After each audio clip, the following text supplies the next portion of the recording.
안녕하세요, 여러분들. 올해 수능을 대비해서 생활계 윤리 파이널 6번째 수업 시간입니다. 본 자료는 하단에 링크된 블로그를 통해서 확인할 수 있습니다. 76번 시작할게요. 싱어의 시민불복종입니다. 자, 시민불복종은 보세요. 여러분들, 민주주의 자체가 시민불복종의 대상이 아닙니다. 오히려 민주주의 체제, 민주주의 이념, 민주주의 기본 원리를 복원, 즉 회복하려는 시도라고 볼 수가 있습니다. 왜냐하면 민주주의적인 이념과 기본 원리를 위반하는 혹은 침해하는 그런 심각하게 부정의한 법률과 정책을 시민불복종의 대상으로 삼아야 된다라고 보는 거죠. 그래서 민주주의적인 의사결정이 의미하는 게 뭡니까? 그렇죠. 민주주의적인 이념과 기본 원리를 지키고 회복하고 복원하기 위해서 시민불복종을 해야 된다라고 보는 거죠. 다음 77번입니다. 싱어 시민불복종은 특정한 원칙에 대한 호소가 아닌 결과주의적인 관점에서 행위에, 즉 이때 말하는 행위는 시민불복종을 의미하죠. 정당성을 판단할 수 있다. 시민불복종, 그렇죠. 싱어의 시민불복종의 정당성의 근거는 바로 공리주의에 두고 있죠. 공리주의가 뭡니까? 그렇죠. 결과의 유용성이죠. 그래서 결과주의적인 관점이라는 표현을 쓸 수가 있습니다. 자, 그러면 특정한 원칙에 호소해서는 안 된다. 이거는 누구 입장을 비판하는 겁니까? 그렇지. 롤스의 입장을 비판하고 있는 거죠. 롤스는 시민불복종의 정당성의 근거를 어디 찾아요? 그렇지. 공유된 정의가 아닌 정의 원칙에 찾잖아요. 자, 다음 넘어갈게요. 78번. 잘 보세요. 시민불복종은 민주주의에 대한 시민들의 존중심을 감소시킬 수 있다. 잘 보세요. 이게 76번과 78번이 배치되는 게 아닙니다. 여러분들 모순되는 게 아니라 민주주의적인 의사결정, 이념 기본 원리를 지키기 위해서 시민불복종을 하는 것이 의도는 맞지만 부작용으로서 기본적으로 시민불복종은 불법적인 행동이잖아요. 그렇기 때문에 불법적인 행동, 즉 민주적인 절차에 대한 시민들의 존중심을 감소시킬 수 있다라는 그런 부작용도 염두에 둬야 된다라는 뜻입니다. 즉 민주주의적인 이념을 복원하고 회복하기 위해서 하지만 그 행위 자체가 불법적인 행동, 법에 위반되는 행동이기 때문에 이러한 존중심을 감소시킬 수 있다라는 그런 부작용도 생겨날 수 있다라는 거죠. 자, 과학기술의 가치 중립적인 입장입니다. 과학기술에 있어서 가치 중립적인 입장이라는 것은 가치 중립은 뭐예요? 가치 판단하자는 거예요? 하지 말자는 거예요? 가치 판단할 수 없다라는 입장이 가치 중립이죠. 그래서 과학기술 그 자체는 선도 아니고 악도 아니라고 보는 겁니다. 즉 선악을 구분할 수 없는 대상이라고 보는 거죠. 80번 과학기술 단원에서 중요한 것은 가치 중립 입장과 가치 개입 입장을 구분하는 겁니다. 그리고 과학기술의 정당화 과정과 그 다음에 연구 대상과 선정 및 결과 활용 과정을 구분을 합니다. 그래서 과학기술 정당화 과정이 뭡니까? 실제 실험 과정입니다. 실제 과학자들이 실험할 때는 그렇지 가치 중립적으로 관찰 실험을 해야 되겠죠.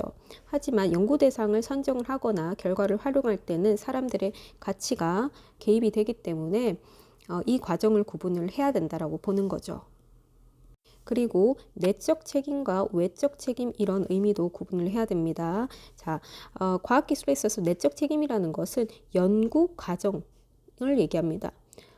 과학자가 연구 과정에서 표절하거나 아니면 날조하거나 위조해서는 안 된다라는 그런 책임을 내적 책임이라고 하고 외적 책임은 보통 사회적 책임이라고도 얘기를 하는데 그 과학기술이 미치는 그런 사회적인 영향이라든지 활용에 있어서의 그런 영향까지도 과학기술자가 져야 될 책임의 분류다라고 보는 것입니다. 자, 다음 넘어갈게요. 81번. 자, 도가의 자연관입니다. 자연은 아무런 목적이 없는 무의의 체계다. 그래서 무목적의 질서를 담고 있다. 이게 무슨 말이에요? 자, 도가는 유교와 달리 유교는 목적이 뚜렷하죠. 그죠? 하늘이 부여한 도덕 법칙을 실현하는 그런 목적이 있잖아요. 하지만 도가에 있어서의 자연은 있는 그대로의 상태입니다. 그래서 인의 예지를 실현해야 된다. 그런 목적이 없다라는 거죠. 그런 점에서 아무런 목적이 없다라고 표현을 하는 거고, 하지만 질서는 있죠. 무의 질서는 있죠. 그래서 무목적의 질서라고 표현을 하는 겁니다. 넘어갈게요. 싱어 평등의 원리는 그 존재의 고통을 다른 존재의 고통과 동일하게 뭐야? 대우가 아니라 동일하게 고려. 자, 고려랑 비슷한 게 뭐예요? 그죠? 취급이죠. 자, 이런 표현도 쓸 수가 있다. 넘어갈게요. 싱어 고통을 느낄 수 있는 모든 유기체의 이익을 평등하게 고려해야 된다. 이와 관련된 원칙이 뭐예요? 이익 평등 고려의 원칙이죠. 넘어갈게요.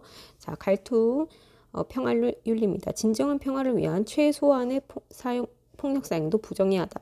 자, 평화를 위한 목적으로라도 그럴지라도 폭력을 사용해서 안 된다라고 봅니다. 자, 갈등 예술에 담긴 상징적 차원의 폭력. 이때 말하는 이런 예술에 담긴 상징적 차원의 폭력이 의미하는 게 뭡니까? 그래서 문화적 폭력이죠. 자, 문화적 폭력은 뭡니까? 직접적인 폭력 및 그다음에 간접적인 폭력을 정당화시키는 그런 폭력이잖아요. 그렇기 때문에 직접적인 폭력으로 이어질 수 있다라고 봅니다. 자, 넘어갈게요. 문화적 평화는 직접적인 평화와 구조적인 평화를 정당화하고 합법화하는 데 봉사한다. 자, 또 이게 또 문화적 폭력이 직접적인 폭력과 그 다음에 간접적인 폭력을 정당화시킨다라는 그런 문제점이 있지만, 또 문화적인 평화는 또 직접적인 평화와 구조적 평화를 정당화하고 합법화하는 데 봉사한다라고 이렇게 표현할 수 있습니다. 자, 87번 문화적이고 적극적인 평화는 폭력의 합법화를 평화의 합법화로 바꿀 수 있다라고 봅니다.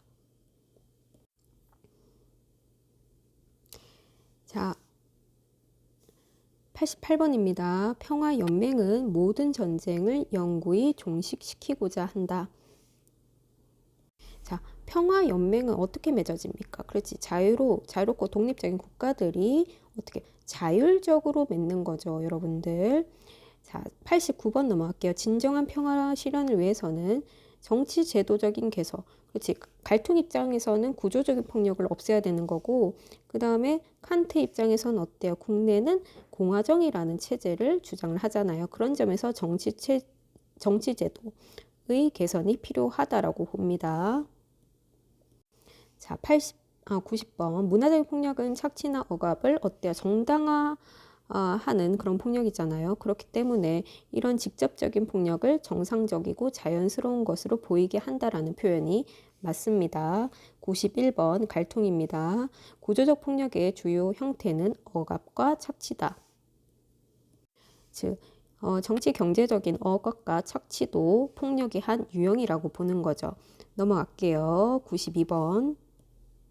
자, 니버 사회 정의를 위해서는 어떤 노력, 개인적인 노력도 필요하고, 그 다음에 사회윤리적인 노력 둘 다 필요하죠. 그래서 정치적인 노력을 뜻하는 사회윤리뿐만 아니라 선의지, 이성을 강조하는 개인윤리 둘 다 필요하죠. 그래서 강제성에 의해서만 국가를 보존하는 것은 불가능하다라고 봅니다. 그래서 개인윤리적인 그 자율성, 선의지, 이성적인 노력 이런 것들도 필요하다라고 보는 거죠.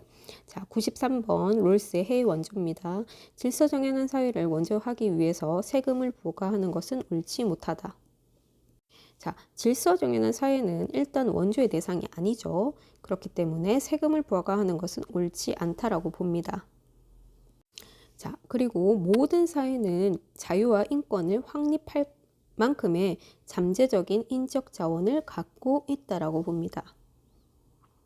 즉, 모든 사회는 자유와 인권이 확립된 질서정연한 사회가 될 만큼의 그런 잠재적인 인적 자원을 갖고 있다라고 보는 것입니다. 다음 95번 원조를 회피하는 논거. 그러니까 원조를 주장하는 것이 아니라 원조를 해서는 안 된다라고 하는 입장에서 주장하는 기본적인 논거가 인구 논리와 그 다음에 삼분법의 논리가 있습니다. 인구 논리는 기본적인 절대 빈곤의 원인이 바로 과잉 인구에 있다라고 보는 것입니다. 이것이 인구 논리고요. 그 다음에 삼분법의 원리는 그러니까 의료 지원을 해야 될 대상은 따로 있다. 그러니까 세 가지 차원으로 지원 대상을 구분하고 그 중에서 의료 지원을 하면 살 수 있는 경우에만 의료 지원을 해야 된다라는 그런 논리죠. 다 해외원조의 보편적인 해외원조를 부정하는 그런 입장에 놓은 겁니다. 16페이지 96번입니다. 칸트 예술관입니다. 취미 판단, 이때 취미 판단이라는 것은 미적인 판단, 예술에 대한 판단을 의미합니다. 논리적인 인식에 의한 판단이 아닌 감성에 의한 판단이고 주관적인 판단입니다. 하지만 주관적인 판단이긴 하지만 모든 사람들이 대다수 비슷한 판단을 한다는 점에서 보편적인 판단이라고도 얘기를 하죠. 그리고 이기적인 욕구에서 벗어난 판단이다라는 점에서 보편적이고 그 다음에 이기적인 욕구에서 벗어난 그런 자율적인 판단이라는 점에서 도덕적인 판단과 미적 판단은 공통점이다, 공통적이다라고 주장을 하는 겁니다. 97번 칸트의 환경윤리입니다. 인간이 아닌 존재와 관련된 의무를 이들에 대한 의무로 혼동해서는 안 된다. 그러니까 인간이 아닌 존재와 관련된 의무는 있지만 이런 존재에 대한 의무는 없다라고 보는 겁니다. 오직 인간의 의무는 인간에 대한 의무밖에 없다라고 보는 거죠. 자, 인간이 아닌 다른 존재와 관련된 의무 이런 거죠. 동물을 학대를 해서는 안 된다. 이런 것도 의무죠. 그러니까 동물 학대를 해서는 안 된다는 의무는 동물과 관련된 의무긴 하지만 동물은 도덕적인 고려 대상이 아니기 때문에 동물에 대한 의무가 아니라 그것은 인간의 동물에 학대하지 말라는 동물 학대하지 말라는 것도 동물에 대한 의무가 아니라 간접적으로 인간에 대한 의무, 인간에 대한 간접적인 의무라고 보는 거죠. 테일러 생태계에 대한 개입이 자연 존중의 태도와 양립할 수 있다. 자, 테일러 기본적으로 그 자연 존중의 의무를 얘기하고 있죠. 그 중에서 불간섭의 의무에서 이런 얘기가 있습니다. 개별 생명체의 자유를 훼손해서는 안 된다, 침해해서는 안 된다. 그리고 그런 개별 생명체의 삶의 터전인 생태계에 대해서 조작개조, 통제하지 말라라고 얘기를 합니다. 그런데 이거는 생태계에 대한 개입이죠. 자, 생태계에 대한 개입을 할 수가 있습니다. 누구를 지키기 위해서? 그렇지, 생명체를 지키기 위해서. 생명체를 지키기 위해서 생태계에 대한 개입하는 거. 그 다음에 그것은 자연 존중의 태도와 양립할 수 있다라고 보는 거죠. 그리고 테일러는 우선성의 원리로 해서 우선성의 원리라고 해서 5가지를 얘기하는데 이런 이 우선성의 원리는 기본적으로 인간과 다른 존재가 만약에 이해관계가 상충되었을 때 지켜야 될 원리를 얘기합니다. 이런 원리까지 지켜가면서 자연 존중의 의무를 다해라라고 주장을 하죠. 그런데 이때 우선성의 원리가 이런 얘기를 하는 거예요. 그러니까 불가피하게 우리가 기본적인 이해관계가 아니더라도 부차적인 이해관계, 인간의 부차적인 이해관계를 위해서 동물을 이용할 수 있는데 그때도 어떻게 하라 그래요? 보상해야 된다. 보상적 의무를 다해야 된다라고 보는 거죠. 그렇기 때문에 그런 차원에 있어서도 생태계에 대한 개입, 자연 존중의 태도와 양립할 수 있다라고 봅니다. 자, 롤스와 노직의 분배적 정의와 관련된 내용이죠. 자, 롤스 또한 자신의 천부적 재능 그 자체는 누구 거예요? 그렇지, 개인의 소유죠. 자, 어떤 점에서 천부적 재능은 내 신체의 일부죠. 그죠? 넓게 보면 내 신체의 일부는 신체 일부이기 때문에 이건 신체의 자유는 뭐예요? 그렇지. 신체 일부로서 신체의 자유는 누구에게나 평등하게 보장되어야 되죠. 그렇기 때문에 이거는 어떤 원칙에 의해서 보장되는 거예요. 그렇지. 천부적 재능 그 자체는 개인의 소유다라는 것을 보장하는 것은 롤스가 얘기하고 있는 이런 칙에 의해서 보장되어야 될 그런 개인의 기본적인 자유권이라고 보는 겁니다. 만 천부적 재능 그 자체가 아니라 천부적 재능으로 인한 이익이나 혹은 그로 인한 분포 이런 경우에는 이 원칙에 의해서 분배되어야 될 그런 대상이라고 보는 거죠. 이익이나 혹은 분포나 혹은 배분이나 뭐 이렇게 표현한다면 이런 칙이 아니라 뭐예요? 이 원칙에 의해서 분배되어야 될 그런 대상이라고 보는 거죠. 사회계약론입니다. 사회계약론은 국가는 뭐예요? 국가는 도구죠. 무엇을 위한 도구입니까? 인간의 필요에 의한, 즉 인간의 권리, 행복을 실현하기 위한 그런 도구로서 계약을 맺어서 필요해서 만든 거죠. 그렇기 때문에 도구적 공동체라는 표현이 맞습니다. 자, 롤스 그 소수 집단의 자유를 침해하는 법에 대해서 이 소수 집단의 자유를 침해하는 법은 어떤 원칙을 지금 심각하게 위반하고 있는 거예요. 그렇지. 이론칙인 평등한 자유 원칙을 위반하는 거죠. 자, 그렇기 때문에 이러한 법 같은 경우에 시민불복종의 대상이 될 수 있는 거죠. 왜냐하면 이론칙을 위반하고 있는 법이기 때문입니다. 자, 하버마스의 담론윤리입니다. 하버마스 담론윤리 의사소통에서 행위자들은 상호 주관적인 논의를 통해서 행위 규범을 구성한다. 어때요? 그 담론이라는 상호 주관적인 견해를 나누는 과정이 바로 담론이잖아요. 그런 상호 주관적인 논의의 결과, 그렇지. 모든 사람이 보편타당하게 지켜야 될 규범에 합의한다라고 보는 거죠. 그래서 이런 표현이 맞습니다. 칸트 공화제를 확산시키기 위해서 공화제가 아닌 국가에 무력을, 그러니까 공화제 확산을 시키는 것은 바람직한데 무력을 사용해서는 안 된다. 강제력을 행사해서는 안 된다라고 봅니다. 왜냐하면 이게 예비조항 이런 조항이 있죠. 예비조항에 무력으로서 다른 나라의 다른 나라의 정치 체제에 무력으로 간섭하지 말라, 내정 간섭하지 말라라고 표현을 하거든요. 그렇기 때문에 공화제가 아닌 국가에 무력을 행사해서는 안 된다라고 보는 겁니다. 칸트 영구평화론입니다. 평화연맹은 주권 국가들의 자유를 보장하는 것에만 관련해야 한다. 자, 칸트가 이런 주장을 한다는 것도 여러분들 기억을 하세요. 자, 윤리학의 분류 중에서 기술윤리학입니다. 각 사회의 다양한 도덕률을 과학적으로 서술해야 된다. 자, 과학적으로 서술하는 게 뭐예요? 가치 중립적으로 혹은 또 어떻게 표현해요? 경험적으로 연구하는 방식을 과학적으로 서술한다라고 표현하는 것입니다. 자, 106번 시민불복종 싱어입니다. 다수를 위협하거나 강제하지 않는다라는 게 시민불복종의 특징이죠. 그렇기 때문에 정당화된다라고 보는 것입니다. 자, 유교와 도가입니다. 도에 따르는 수양을 통해서 이상적인 인간을 이룰 것이 둘입장 다 도라는 표현, 수양이라는 표현, 이상적인 인간이라는 표현 다 씁니다. 하지만 유교에서의 도와 도가에서의 도는 이렇게 다르죠. 자, 넘어갈게요. 자, 108번 롤스 분배적 정의입니다. 무지의 장막, 무지의 베일이죠. 당사자들은 정의 원칙에 택하는데 영향을 주는 모든 일반적인 사실에 대해서는 안다. 그래야지 어때요? 그죠? 정치적 인간으로 구성된 정치 사회에 적용해야 될 정의 원칙에 합의할 수가 있다라고 보는 거잖아요. 그래서 인간의 심리, 그 다음에 인간의 심리 또 뭐예요?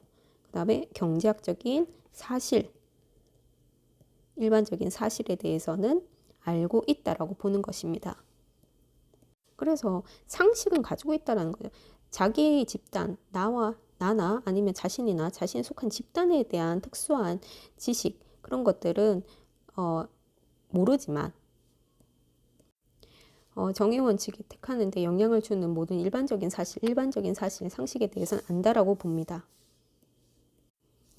자, 롤스 분배적 정의입니다. 질서정연한 사회는 빈곤국에게 온정적인 간섭주의를 발휘해서는 안 된다. 자, 온정적 간섭주의라는 것은 대상의 의사와 무관하게 그 대상을 위하는 선을 위해서 하는 행위를 온정적 간섭주의라고 하는데, 질서정연한 사회는 빈곤국에게 온정적 간섭주의를 발휘해서는 안 된다라고 봅니다. 왜냐하면 그 해원조 롤스는 그 원조 대상국의 그런 자율성을 존중해야 된다고 봅니다. 그러니까 자율적인 동의, 의사 이런 것들을 존중한다라는 거죠. 그런데 온정적 간섭주의라는 그 대상을 위해서는, 대상을 위하는 일이라면, 선을 위하는 일이라면, 그렇지, 동의와 무관하게 간섭할 수 있다라고 보는 입장입니다. 자, 이와 비슷한 말이 뭐예요? 북권주의적이다라는 표현도 온정적 간섭주의와 비슷한 개념이죠. 다음 110번 현실주의입니다. 외교 정책을 통해 얻으려고 하는 최종의 목표는 뭐예요? 자국의 이익이다라고 보죠. 111번 진화윤리학입니다. 도덕성을 생물학적인 진화 이론에 근거해 설명해야 된다. 요거는 맞는 말이죠.